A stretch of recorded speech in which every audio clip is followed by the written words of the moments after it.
চলে এসেছি দুপুরের খাবার নিয়ে। আজ দুপুরের খাবারে কি আয়োজন করেছিলাম তাই তোমাদের সঙ্গে শেয়ার করছি। থালায় এক বাটি গরম ভাত তো রাখাই আছে, রাখছি বেগুন ভাজা, আর করেছিলাম উচ্ছে আলু ভাজা, সেটি দিয়ে দিলাম।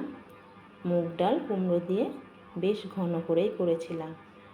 ডালের সাথে খাওয়ার জন্য রেখেছি মটর ডালের বড়া আর মাছ, রুই মাছ পেঁয়াজ দিয়ে বেশ কষা কষা করেই করেছিলাম।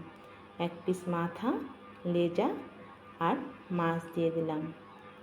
আর ছিল শেষে আমের চাটনি। আজ আমের চাটনিটা পাতলা করেই করেছি। এক পিস লেবু, এক গ্লাস জল তো ছিলই। এই ছিল আজ আমার দুপুরের খাবার। তোমাদের কেমন লাগলো তা জানিও। Bye bye, tata.